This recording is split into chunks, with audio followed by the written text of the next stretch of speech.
જય શ્રી કૃષ્ણ, જય માતાજી. મિત્રો, હોળીના દિવસે એક ગુજરાતી પરિવાર સાથે બનેલી આ એક સત્ય ઘટના છે. તો થોડો સમય કાઢીને આ ઘટનાને અંત સુધી જરૂરથી સાંભળજો. સવારે 10 વાગ્યે કાર્તિક દરરોજની જેમ ઓફિસ જવા માટે તૈયાર થઈ રહ્યો હતો અને એની પત્ની ક્રિષ્ના રસોડામાં એનું ટિફિન બનાવતી હતી. કાર્તિક પોતાના કબાટમાંથી એની કંઈક વસ્તુ શોધતો હતો કે અચાનક કબાટમાં રહેલું એક કવર તેના હાથથી નીચે પડી ગયું. કાગળ જેવું પતલું કવર જમીન પર પડ્યું અને તેમાં રહેલ વસ્તુ પર કાર્તિકની નજર પડી. થોડીવાર માટે તે થોભી ગયો અને પછી એક કવરને લેવા માટે નીચે ઝૂક્યો. એ કવરમાં રહેલી તસવીરો પર કાર્તિકની નજર પડી અને એના ચહેરા પર એક સ્મિત આવ્યું. સાથે એની આંખો ભીની થઈ ગઈ. આ તસવીર કાર્તિક અને એની નાની બહેન નિકિતાની હતી. બાળપણમાં કેમેરામાં કેદ થયેલી આ તસવીર કાર્તિકે ખૂબ સાચવણીથી પોતાની જગ્યામાં સાચવી હતી. કાર્તિકની નાની બહેન નિકિતા અત્યારે ક્યાં છે એની કાર્તિકને કોઈ પણ પ્રકારની જાણ નથી અને આ તસવીરો જોઈને એ પોતાના બાળપણની યાદગીરીમાં ખોવાઈ ગયો. કાર્તિક હાલ પોતાના મમ્મી પપ્પા અને પત્ની સાથે અમદાવાદ શહેરમાં રહે છે. મૂળ તો એ સૌરાષ્ટ્રના એક ગામડાના વતની હતા. કાર્તિકના પપ્પા ધર્મેશભાઈ ગામડામાં ખેતીવાડીનું કામ કરતા હતા અને એના મમ્મી સરલાબેન ઘરકામ કરીને જ પોતાના બાળકોને સંભાળતા હતા. ધર્મેશભાઈ અને સરલાબેને સંતાનમાં એક દીકરો અને દીકરી હતા. બંને પતિ પત્નીને ખૂબ જ લાડકોડથી એના બંને સંતાનોને મોટા કર્યા હતા. સમયની સાથે આધુનિક સુખ સુવિધામાં એણે પોતાના બંને બાળકોને શહેરમાં ભણવા માટે મોકલ્યા હતા. પરંતુ એક દિવસ કંઈક એવું બન્યું કે જેનાથી ધર્મેશભાઈ અને એના પરિવારની જિંદગી પૂરી રીતે બદલાઈ ગઈ. ધર્મેશભાઈની દીકરી નિકિતા ને એના જ કોલેજના કોઈક યુવક સાથે પ્રેમ થઈ ગયો હતો અને એણે પોતાના પપ્પાને આ બાબતમાં વાત કરી તો ધર્મેશભાઈ એને એવું કહેવા લાગ્યા, બેટા, હું જાણું છું કે મેં તને અત્યારના સમયની બધી જ છૂટછાટ આપી છે, પણ તું જે વાત મને કહી રહી છે એ શક્ય નથી. એ છોકરો આપણા પરિવારમાં ન ચાલે એટલે હું તારા લગ્ન એની સાથે નહીં કરાવી શકું. તો તું એને ભૂલી જા. ધર્મેશભાઈ એનો સ્વભાવ તો પહેલેથી જ થોડો કડક હતો એટલે એના બાળકો બીજી વાર એની પાસે કોઈ વાત મૂકવાની કોશિશ કરતા ન હતા. એને પોતાની માન મર્યાદા અને ઇજ્જત એના બાળકોની ઈચ્છા કરતાં વધારે વહાલી હતી અને એ વાતને પણ ઘણા દિવસો વીતી ગયા હતા. અચાનક સાંજના સમયે કાર્તિકની બહેન નિકિતા ઘરે પાછી આવી ન હતી. કોલેજમાં પણ પૂછપરછ કરવામાં આવી પણ ક્યાંય એનો અતોપતો ન હતો. અંતે નિકિતા રૂમમાંથી એક ચિઠ્ઠી એના પરિવારને મળી આવી અને એમાં લખ્યું હતું કે હું એ છોકરા વગર રહી શકું એમ નથી અને હું એને ખૂબ પ્રેમ કરું છું. બની શકે તો મમ્મી પપ્પા મને માફ કરી દેજો અને મને સમજાવવાની કોશિશ કરજો. આ એક ઘટનાએ આ પરિવારની જિંદગીને સાવ પલટાવી નાખી. ધર્મેશભાઈ માટે આ આઘાત અસહ્ય હતો. એણે ક્યારેય પણ વિચાર્યું ન હતું કે જે દીકરીની એણે આટલી લાડકોડથી મોટી કરી હતી એ જ દીકરી મોટી થઈને આવું પગલું ભરશે. અને પછી તો ધર્મેશભાઈએ ગુસ્સામાં આવીને એના કુટુંબમાં તમામ લોકોને નિકિતાને હંમેશા માટે ભૂલાવી દેવાનું કહી દીધું અને એના ઘરમાં નિકિતાનું નામ લેવું પણ પાપ છે એમ કહી એના ઘરના તમામ સભ્યોના મોહ બંધ કરાવી દીધા. પરંતુ આ બધામાં ક્યાંક ને ક્યાંક કાર્તિક વધારે ચિંતામાં રહેતો હતો કારણ કે એ પોતાની નાની બહેનને ખૂબ સારી રીતે ઓળખતો હતો. સ્કૂલ સુધી તો બંને એક સાથે જ ભણતા હતા પરંતુ કોલેજથી બંનેના અભ્યાસ અલગ થયા અને કાર્તિકને ખબર હતી કે એની બહેન નિકિતા ખૂબ સંસ્કારી અને સમજદાર છે. એ આવી રીતે કોઈ ખોટું પગલું ન ભરે. એણે પપ્પાને વાત કરવાની કોશિશ કરી પણ પપ્પા એની વાત ન માન્યા એટલે કદાચ એણે આ પગલું ભર્યું હશે અને કાર્તિક ઘણી મથામણ કરી કે પોતાની બહેન સુધી પહોંચી જાય. પરંતુ એને ક્યાંય પણ નિકિતાની જાણકારી ન મળી. ધર્મેશભાઈના ડરથી કાર્તિક અને એના મમ્મી સરલાબેન હંમેશા ચૂપ જ રહેવા લાગ્યા. સરલાબેન તો એકલા પડીને પોતાની દીકરીને યાદ કરીને ફક્ત રડ્યા જ કરતા, પરંતુ પોતાના પતિની બીકે એ પોતાની આ લાગણીને છુપાવીને રાખતા હતા. ત્યાર પછી આ બધાએ નિકિતાને હંમેશા માટે ભૂલાવી દીધી અને પોતાની જિંદગીમાં આગળ વધી ગયા. કાર્તિક, તમારું ટિફિન તૈયાર થઈ ગયું છે, હવે જલ્દી બહાર આવો. કાર્તિકની પત્ની ક્રિષ્ના અવાજે કાર્તિકને ફરી પોતાના વર્તમાનમાં લાવી દીધો.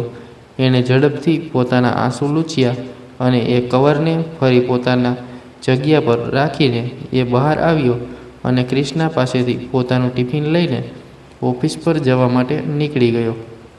કાર્તિક અમદાવાદની એક IT કંપનીમાં સોફ્ટવેર એન્જિનિયર તરીકેની નોકરી કરતો હતો, જેથી એના પરિવારને આ શહેરમાં જ રહેવા માટે આવવું પડ્યું હતું. કાર્તિકની પત્ની ક્રિષ્ના અત્યારના જમાનાની છતાં ખૂબ સંસ્કારી છોકરી હતી. એ એના સાસુ સસરાની ખૂબ સારી રીતે કાળજી રાખતી હતી અને સામે સરલાબેન પણ એની વહુ ક્રિષ્નાને એની દીકરીની જેમ રાખતા હતા. વર્ષોથી તેમની સાથે શંભુ કાકા નામના એક વ્યક્તિ રહેતા હતા. ગામડામાં શુભ કાકા ધર્મેશભાઈના ખેતરમાં કામ કરતા હતા અને પહેલાંથી જ આ પરિવારનો હિસ્સો હતા. ઘરની તમામ વસ્તુમાં એ બધાને મદદરૂપ બનતા હતા, જેથી અહીંયા શહેરમાં પણ ધર્મેશભાઈ એમને પોતાની સાથે જ રાખતા હતા, જેથી તે ઘરકામમાં પણ એની વહુ ક્રિષ્નાની મદદ કરી શકે. દિવસો આવી જ રીતે પસાર થતા રહ્યા. કાર્તિક અને ક્રિષ્ના લગ્નને 4 વર્ષ જેટલો સમય થઈ ગયો હતો, પણ ભગવાને હજુ એમને સંતાનમાં કંઈ આપ્યું ન હતું. ઘણા ડૉક્ટરની સલાહ લીધા બાદ પણ એમને સંતાનનું સુખ મળતું ન હતું. એટલે કાર્તિક ક્રિષ્ના નિરાશ ન થાય એના માટે એને આશ્વાસન આપતો રહેતો.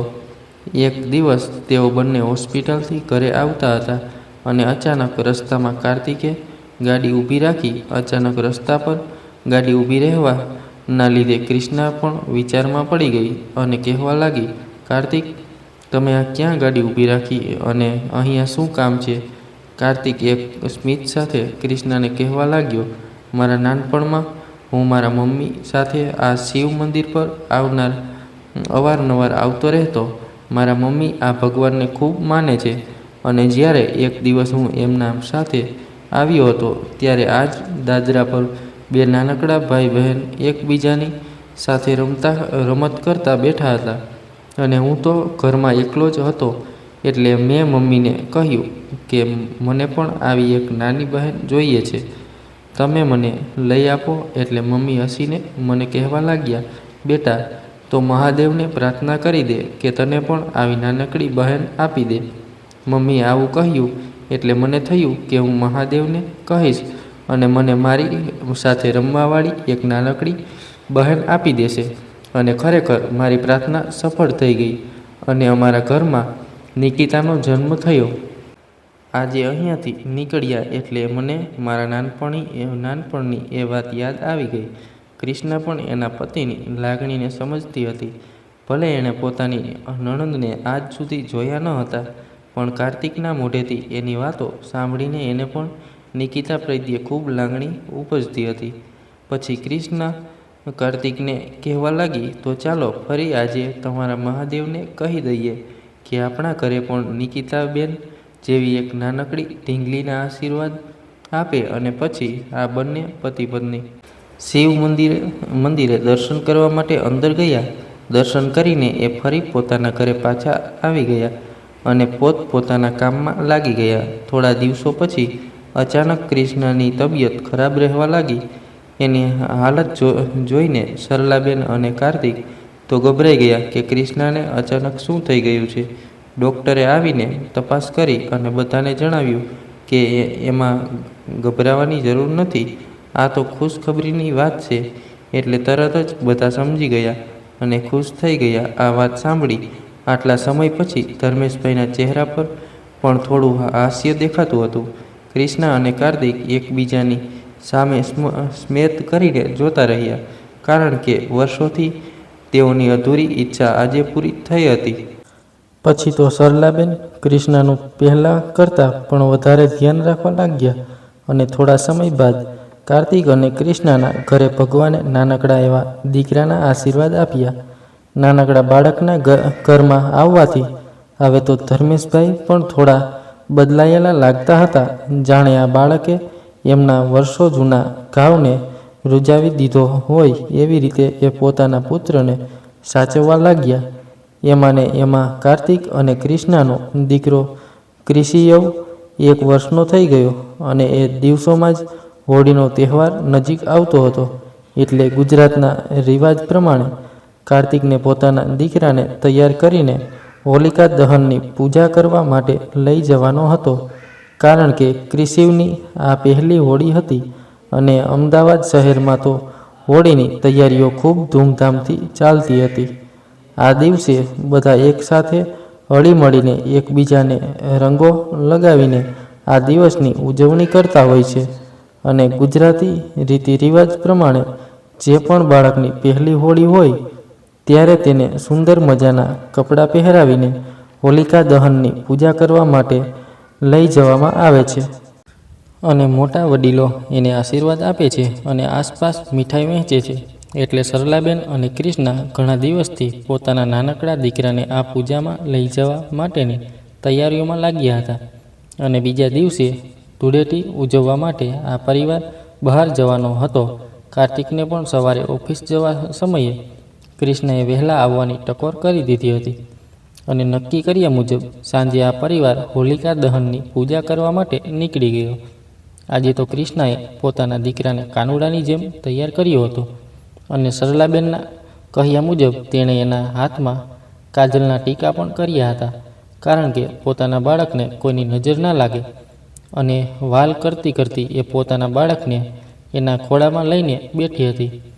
હોળીની સાંજે ચારે તરફ તહેવારની ઉજવણી કરવા માટે લોકોની ભીડ જામી હતી અને બધા જ લોકો ખુશખુશાલ થઈને આ દિવસની ઉજવણી કરી રહ્યા હતા. હસી મજાક કરતાં કરતાં આ લોકો પૂજામાં જતા હતા કે અચાનક સામેની તરફથી એક ભારે ટ્રક કાર્તિકની ગાડી સાથે ટકરાયો.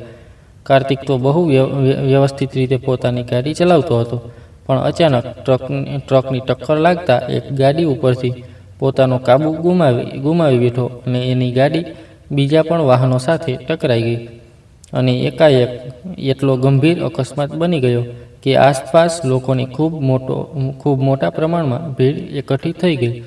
લોકોએ મદદ કરવાની ઘણી કોશિશ કરી, પરંતુ ગાડીની હાલત પણ એટલી ખરાબ હતી કે અંદરથી માણસ બહાર નીકળી શકે એમ ન હતું.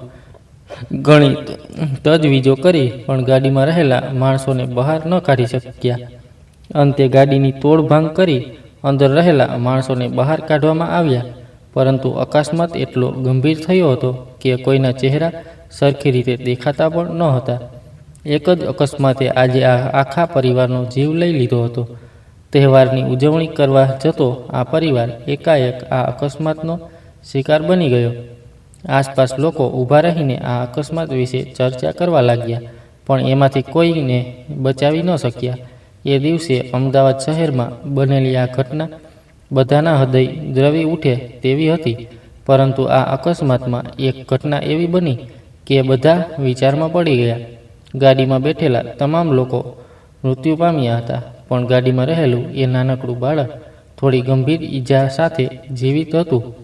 જોઈને પણ કોઈને વિશ્વાસ ન થાય કે આ બાળક અહીંયા કેવી રીતે બચી શકે, પણ ભગવાનને આવું જ કંઈક મંજૂર હશે એમ સમજીને તરત જ બીજા લોકોએ આ બાળકને પોલીસની મદદથી હોસ્પિટલ સુધી પહોંચાડી દીધું.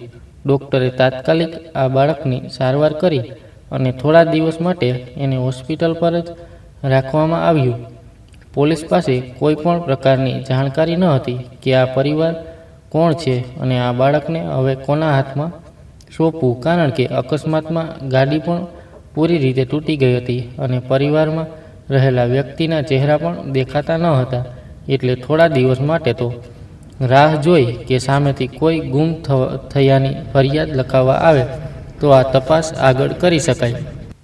પરંતુ આ ઘટના બન્યાને 10-15 દિવસ જેટલો સમય વીતી ચૂક્યો હતો. પછી પોલીસે આ બાળકને એક અનાથ આશ્રમમાં મૂકી દીધું, કારણ કે પરિવારનો અતો પડતો મળતો ન હતો. હજુ તો આ નાનકડા બાળકને આ દુનિયામાં પગ રાખ્યો જ હતો ત્યાં જ ભગવાને એના આખા પરિવારને એના પાસેથી છીનવી લીધું. પછી તો ક્રિશિવને અનાથ આશ્રમમાં મૂકી દેવામાં આવ્યો અને આ કેસ હંમેશા માટે બંધ થઈ ગયો.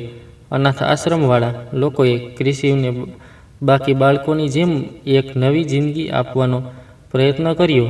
ત્યાં એની જેવા અનેક બાળકો હતા જે નાનપણમાં જ પોતાના માતા પિતાની છત્રછાયા ગુમાવી બેઠા હોય.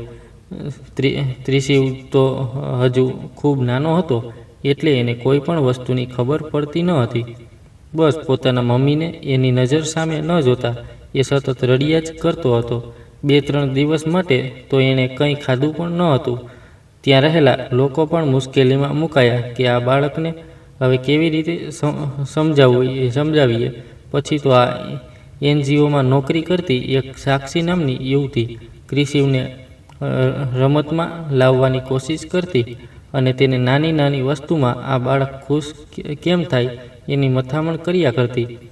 ખબર નહીં કેમ પણ હવે આ બાળકને સાક્ષીમાં પોતાની માતા જ દેખાતી હોય એમ એ સાક્ષી સાથે ખૂબ મોજથી રહેવા લાગ્યો. આ યુવતી સાક્ષી પોતાના શોખ માટે NGOમાં નોકરી કરતી હતી. એને નાના બાળકો ખૂબ પસંદ હતા, એટલા માટે એણે એવી જ જગ્યાએ કામ કરવાનું શોધ્યું હતું જ્યાં તેના શોખની સાથે એ બીજા માણસના જીવનમાં થોડા રંગ પૂરી શકે.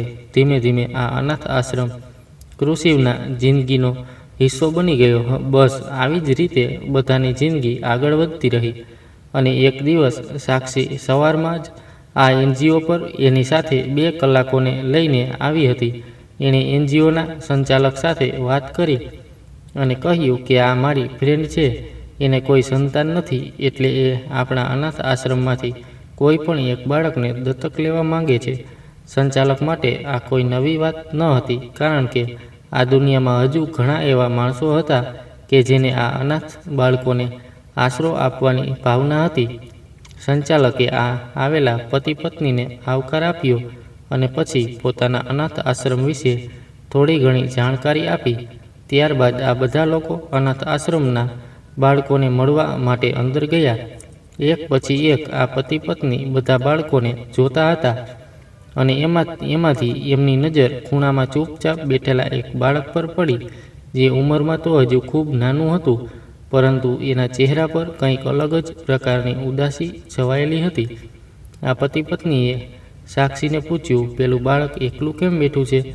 અને એટલા નાના બાળકના માતા પિતા ત્યાં જતા રહ્યા. સાક્ષીએ તરત જ ક્રિશિવ સામે નજર કરી અને એની ફ્રેન્ડને કહેવા લાગી, આ બાળક થોડા મહિના પહેલાં જ અહીંયા આવ્યું હતું અને અમને જાણવા મળ્યું કે એક કાર અકસ્માતમાં એના પરિવારના બધા જ લોકો મૃત્યુ પામ્યા હતા અને એના પરિવાર વિશે અમને કોઈ પણ પ્રકારની જાણકારી નથી.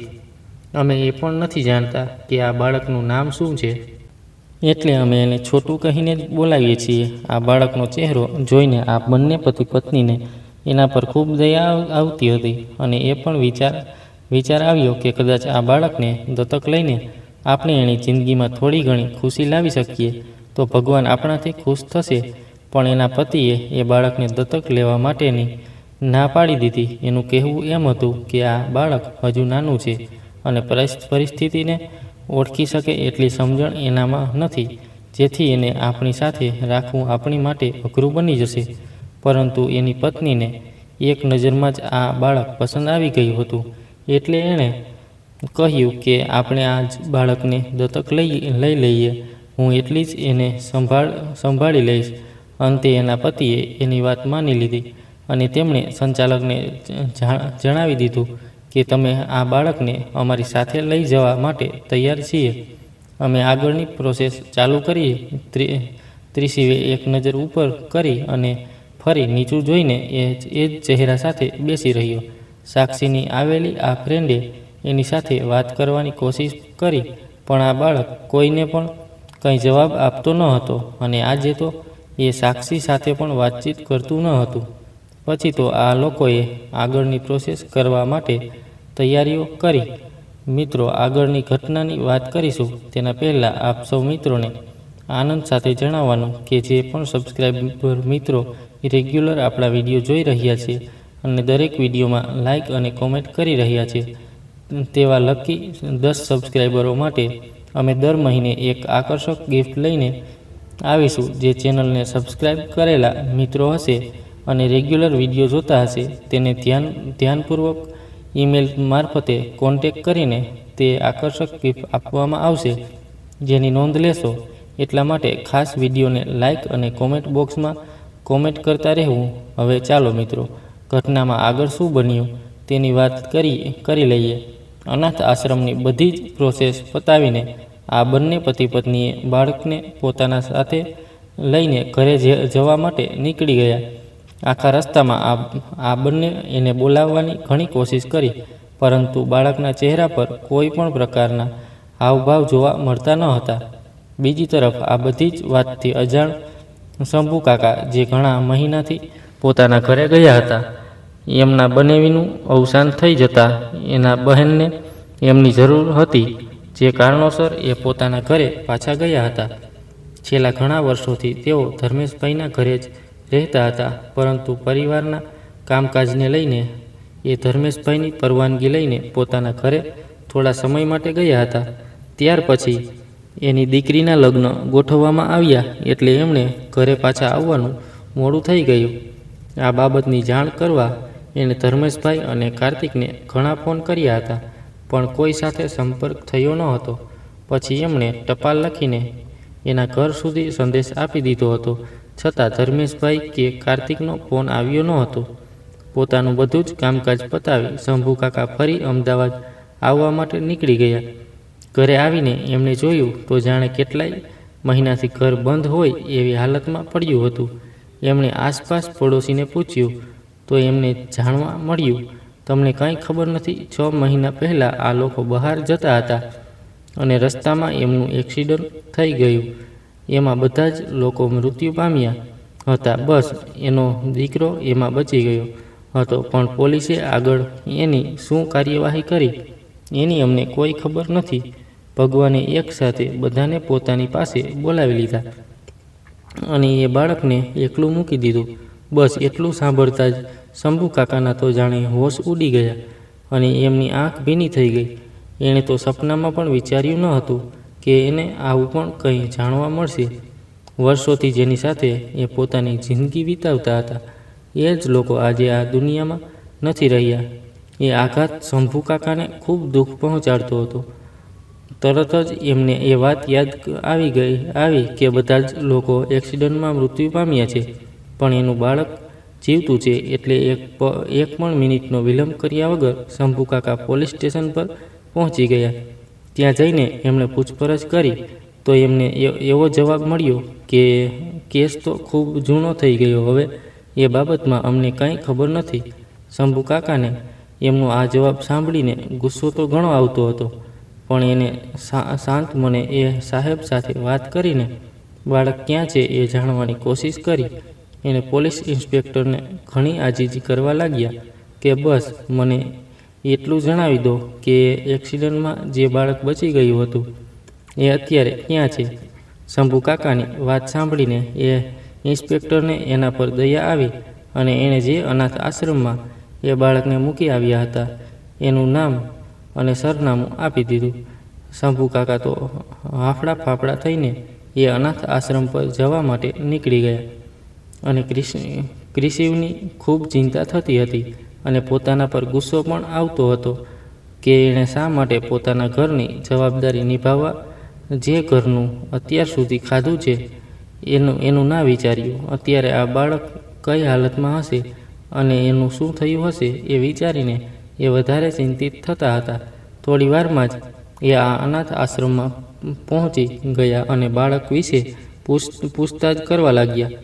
અનાથ આશ્રમ પરથી એને જાણવા મળ્યું કે આજથી થોડા દિવસ પહેલાં જ એક પતિ પત્નીને બાળકને દત્તક લઈ લીધું છે. આ સાંભળી શંભુ કાકાએ રાખેલી બધી જ આશાઓ પર પાણી ફરી ગયું હતું, પણ એના મનમાં હજુ બાળકને પાછું શોધવાની આશા કાયમ હતી, એટલે એણે સંચાલકને વિનંતી કરી કે મને એકવાર એ દત્તક લેનાર માણસોને મળી લેવા દો. મને એમાં કોઈ પણ પ્રકારનો વાંધો નથી. બસ હું એકવાર એમને જોવા માગું છું. આના અનાથ આશ્રમમાં સંચાલકે શંભુકાકાને આ લોકોનું સરનામું આપી દીધું. એટલે તરત જ શંભુકાકાએ લોકોના ઘરે જવા માટે નીકળી ગયા. એમણે જઈને જોયું તો ઘરે કોઈ જ હાજર ન હતું અને બહાર તાળું લગાવેલું હતું. એમણે આસપાસ લોકોને પૂછ્યું તો જાણવા મળ્યું કે એ લોકો તો બહાર ગયા છે, કાલ સુધીમાં આવી જશે. શંભુકાકા કાલ સુધીની રાહ જોઈ શકે એમ ન હતા, એટલે આખી રાત એ ઘરના ઓટલા પર જ બેઠા રહ્યા. એમની આંખો બસ આ બાળકને જોવા માટે જ તરસતી હતી.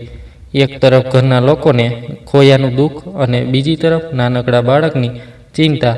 આખી રાત પસાર કર્યા બાદ સવાર પણ પડી ગઈ હતી, છતાં આ પરિવાર પોતાના ઘરે પાછો આવ્યો ન હતો. આસપાસના લોકો પણ શંભુકાકાને જોઈને એકબીજા સાથે વાતો કરતા હતા, પણ એમના મનની પરિસ્થિતિ કોઈ પણ જાણતું ન હતું.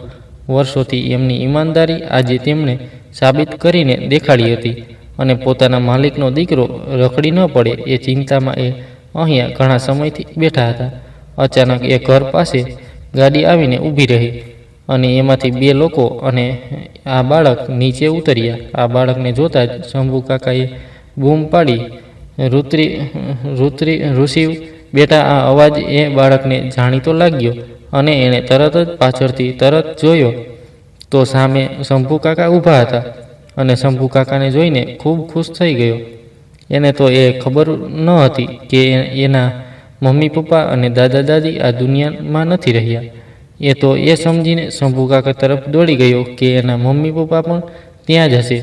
શંભુકાકા ક્રિશિવને ગળે લગાવીને રડવા લાગ્યા અને આટલું જ બોલતા રહ્યા, યા બેટા, મને માફ કરી દે.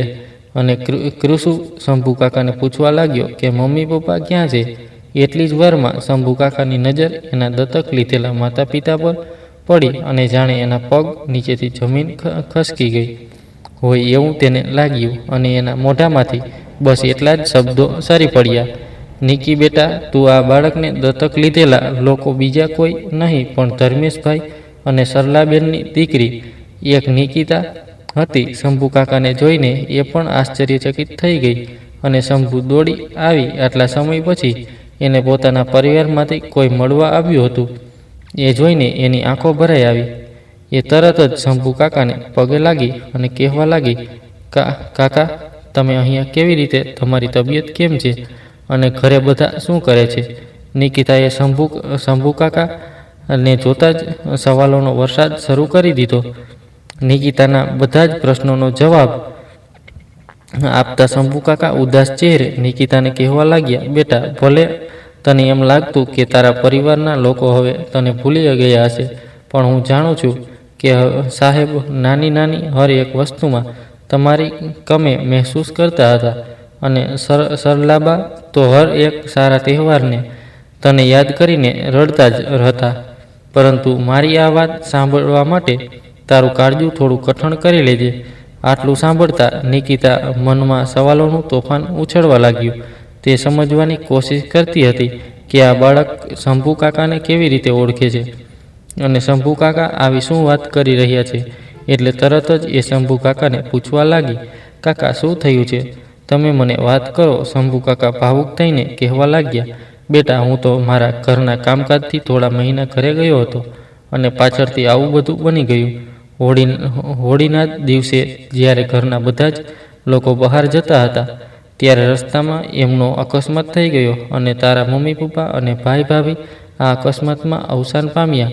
પરંતુ તારા ભાઈનો દીકરો આ અકસ્માતમાં બચી ગયો, અને પોલીસવાળાએ અમને અનાથ આશ્રમમાં સોંપી દીધો હતો. હું અનાથ આશ્રમમાં આ બાળકની જાણકારી લેવા માટે ગયો, તો એણે મને તારા ઘરનું સરનામું આપ્યું. આ સાંભળતા જ નિકિતા તો એકીટસે ક્રિશિવને સામે જોવા લાગી, અને એને વિશ્વાસ નહોતો આવતો કે એ જે બાળકને દત્તક લઈને આવી છે એ બીજું કોઈ નહીં પણ એનો જ પોતાનો ભત્રીજો છે. જે પરિવારને લઈને નિકિતા આજ સુધી બસ દુઃખી થઈને યાદ કરતી હતી. એ જ પરિવારના લોકો હંમેશા માટે આ દુનિયા છોડીને જતા રહ્યા હતા, પરંતુ આ નાનકડા ફૂલને ભગવાને એના જ ઘરની દીકરીના હાથમાં સોંપી દીધું હતું. નિકિતા આ બાળકને ગળે લગાવીને જોર જોરથી રડવા લાગી.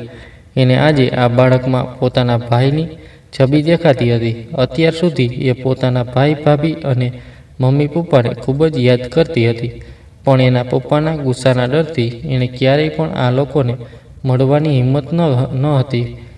પરંતુ આજે ભગવાને સામેથી એને પોતાના ભત્રીજાની મદદ માટે મોકલી હતી. આજના દિવસમાં બે અલગ અલગ ઘટના આપણે જોવા મળી, કારણ કે હોલિકા દહનના દિવસે હોલિકા પોતાના ભત્રીજા પ્રહલાદને લઈને એને મૃત્યુ આપવા માટે બેઠી હતી, અને બીજી તરફ નિકિતા, જેણે આજના દિવસે પોતાના ભત્રીજાને નવી જિંદગી આપીને એનો સહારો બની હતી. નિકિતાને એક વાતનો અફસોસ હંમેશા માટે રહી ગયો કે કાશ એના પપ્પાએ એને માફ કરી દીધી હોત.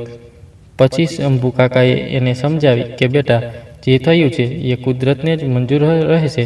હવે તારા બધા જ દુઃખ દર્દ ભૂલી જા અને હોળીના તહેવારની જેમ તારા અને તારા ભત્રીજાના જીવનને પણ રંગોથી ભરી દે. પછી તો નિકિતાએ ક્રિશિવને પોતાના સગ્ગા દીકરા કરતાં પણ વિશેષ સાચવીને મોટો કર્યો, અને એને પોતાના ભાઈ કાર્તિક ખૂબ વહાલો હતો, પણ ઘરની પરિસ્થિતિના લીધે એ પોતાના ભાઈને પણ મળી શકી નહીં, જેથી એની કમી આજે એનો દીકરો જ પૂરી કરતો હોય એવું એને લાગતું હતું. મિત્રો, આ એપિસોડ આપને પસંદ આવ્યો હોય તો ખાસ આપણી ચેનલને સબસ્ક્રાઈબ કરવાનું ભૂલશો નહીં, જેથી આવી જ સત્ય ઘટના અને સત્ય ઘટના પર આધારિત કહાની આપને સમયસર સાંભળવા મળતી રહે. તેમજ આ કહાની વિશે આપનું શું કહેવું છે તે પણ આપ અમને કોમેન્ટ બોક્સમાં જરૂરથી જણાવજો. ફરી મળીશું મિત્રો કોઈ નવા એપિસોડ સાથે. ખૂબ ખૂબ ધન્યવાદ. જય શ્રી કૃષ્ણ.